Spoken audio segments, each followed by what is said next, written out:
What is going on, guys? Mills here, bringing you some fire content on the Fire Day 18 channel. And today's video, guys, what are we going to be doing is we're going to be ranking down the top 10 MLB stadiums that you guys should play at in MLB The Show. So, yeah, this is definitely one that I think could have definitely been made earlier in the year, but since MLB 19 is coming out and the MLB 18 life cycle is going to end, I'm going to be giving y'all a top 10 on every single stadium you should play at, starting with Minute Maid.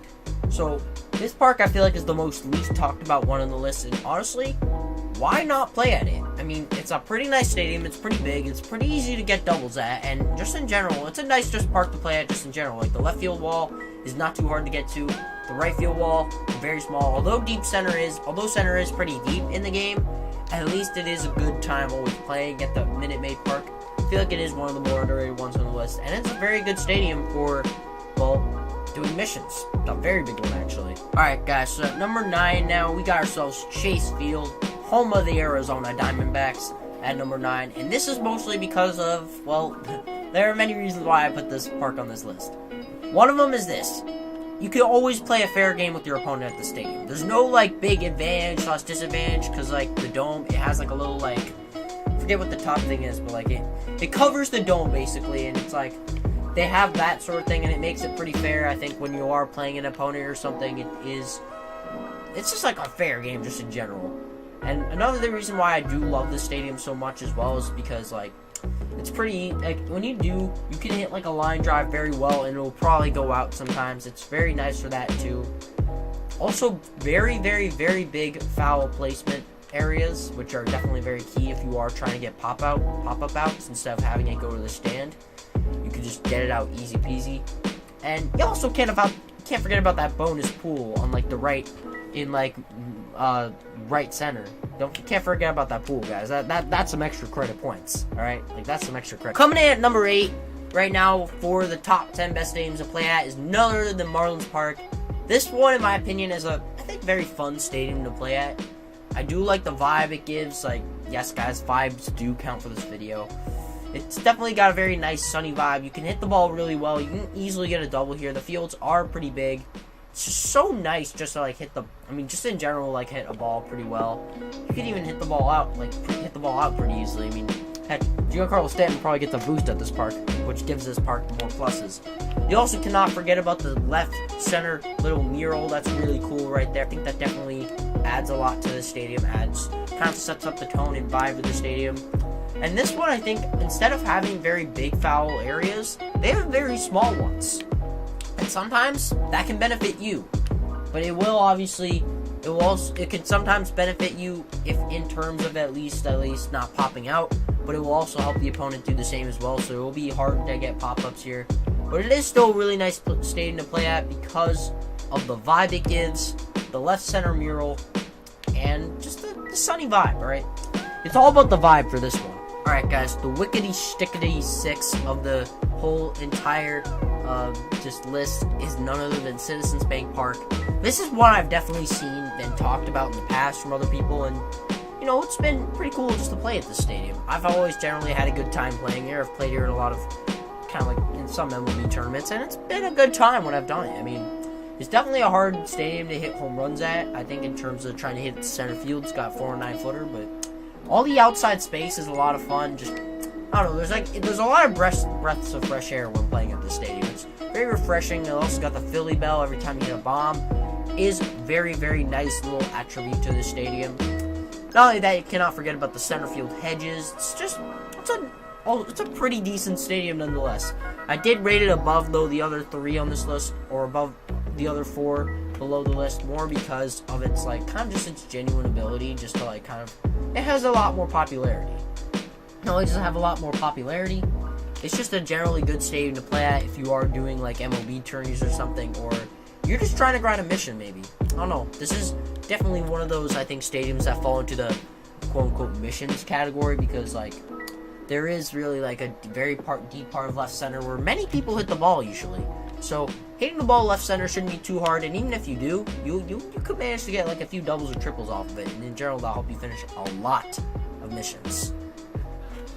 The lucky number 7 on this list, guys, for stadiums is going to go to AT&T Park on this one. So in general, I never really see people play here too much, but I've seen some people at least come to the stadium and, you know, try out a few challenges, so to say, or have some fun with it. And honestly, you know what? I kind of wanted to put out notice to the fact that this stadium is a lot of fun to play at.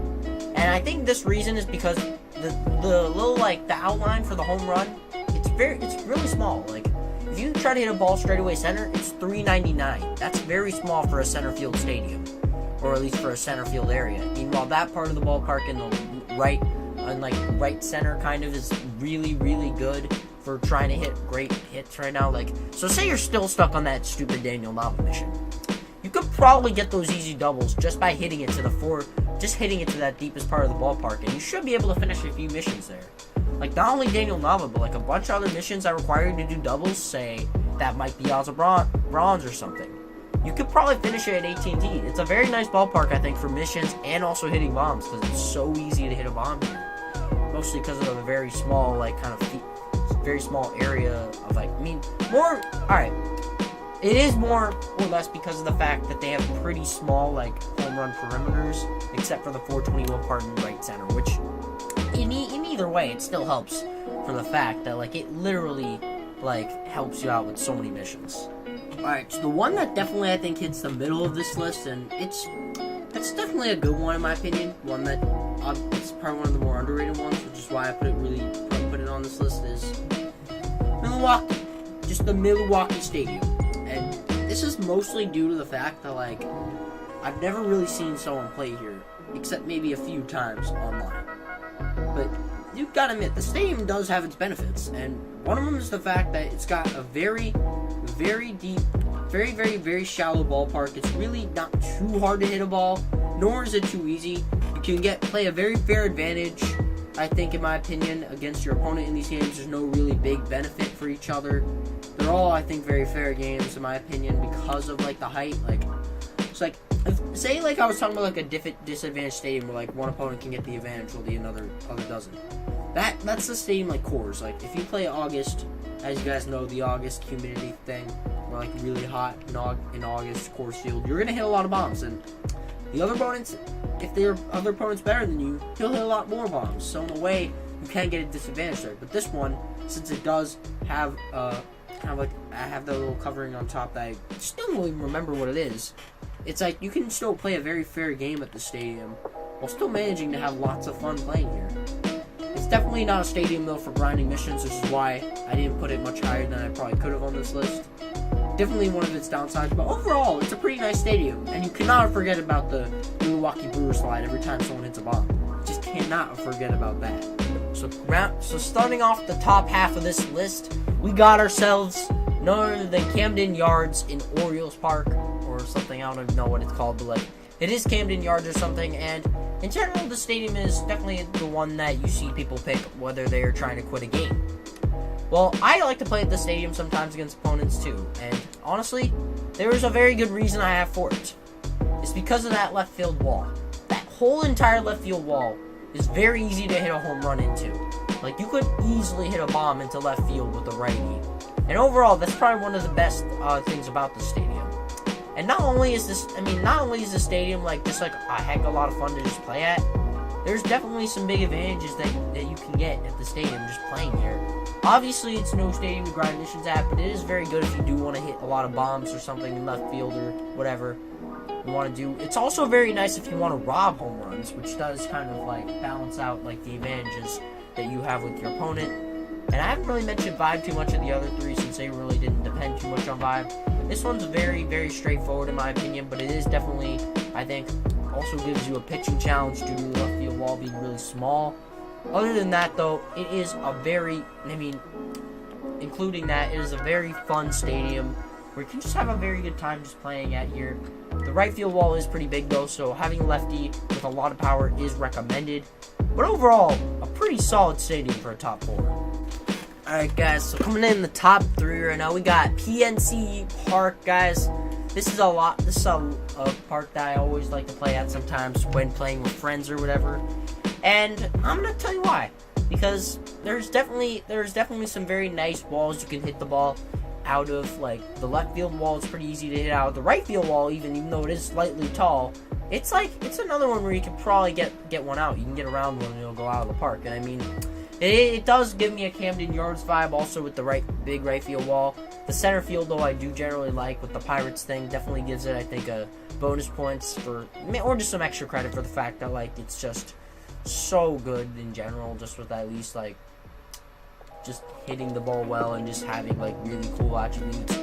And not only, I mean, does, like, this park have, like, some really good features, but you can also literally hit the ball into the water. Take Mike Schmidt, for example. Look at this ball. It traveled far. It went out of the park. It almost went into the water, but if you hit a ball hard enough, that ball will crash into that little water area over there, you see, that overlooks Pittsburgh. So yeah, if you guys are actually trying to hit a ball out of the park and just trying to get one in the water, this is definitely one of the best stadiums to do that. And you also get to look at a good view of Pittsburgh, guys. Like, come on, who doesn't want to see Pittsburgh? Like, Pittsburgh's lit. Alright, guys, the number 2 stadium on our list, almost reaching number 1, and almost actually got up there, surprisingly, is Fenway Park. Fenway Park is the oldest ballpark in MLB Show 18. Just in MLB history. Right now, it's the oldest currently living ballpark. Of course, it's not the oldest ballpark. There's Polo Grounds, of course, Shea Park. I know about that sort of thing, but this is definitely one of the oldest active parks right now that is still having, well, the Boston Red Sox play there. And I mean, it definitely has its benefits other than the fact that it's really old, which to some may give a vibe that, like, it's definitely not the best ballpark to actually go see a game at IRL, but in this game, it's definitely a good time definitely a fun time to play on the show AC, because it's got a very small ass right field wall. So even hitting like a line drive to the right side late will get the ball out. It's that crazy. Like, it's that really easy to hit a home run to right field. Like, look at that hit I just got with Mike Schmidt.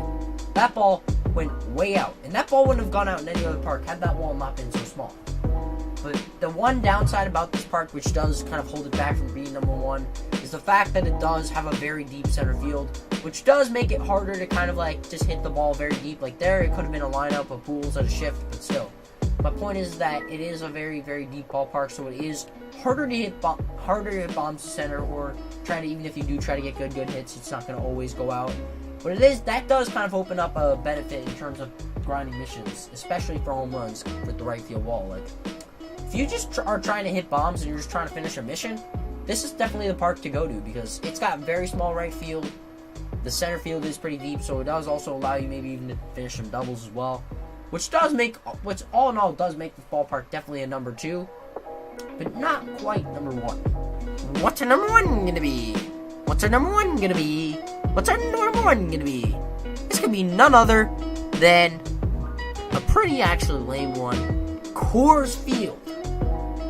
Coors Field is probably the number 1 here, and you all will probably find it to be boring. And I do obviously have my biggest reasons for why Coors is number 1. Obviously, it's the most popular one. It's the one that everyone plays, whether it's to grind missions or play ranked seasons, which is kind of the minor on that one, but it is a very good stadium in terms of grinding, because you can make up some really good settings that will allow you to hit a lot of bombs here. This field does have a lot of altitude too, since it is in Colorado, and the Rocky Mountain region does have a high altitude, and that high altitude leads to leads to balls flying really high in the air. Add that with the fact that, well, you can actually lift the ball even more with a very hot August, and you got yourself one of the best ballparks in the game. All right, like probably the best live series ballpark in the game. And honestly, it's very understandable why. Not only can you like really make some settings with it that really make it super good, it's just in general, like, you can chillax here and you can always have a good time grinding. You can hit the ball really easily and lazily without really having too much thought if you are just grinding missions and not playing ranked. Very chill ballpark in my opinion. It is definitely very easy, I think, to hit the ball out here if you are a very good MLB player in ranked.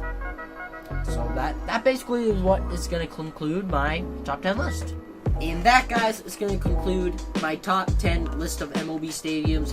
I hope y'all enjoyed this very nice video, guys. If you haven't yet, make sure to leave a like, subscribe if you're new to this channel. If you want more content like this, please tell me. I will make more of these types of vids. And before y'all leave, tell me what you think of the new video style I kind of had going. I did decide not to show my face for probably like the majority of the video, more because I wanted to try out something new, I think, on the channel for the first time, which was, well, not show my very cringy face, and instead just kind of narrate it. And I feel like narrating is definitely something that I want to continue in future videos. And, well, tell me if you guys want to see more of that, like more of those type of narration list videos, and even if not only list videos, would you want to see like maybe a story time video, like kind of related to this, without having my face being shown? I think it would be pretty cool, unless we want to obviously see reactions. But I think I'm dragging out the outro a little too much. Anyways, I'll see y'all in the next vid or stream, guys. Peace!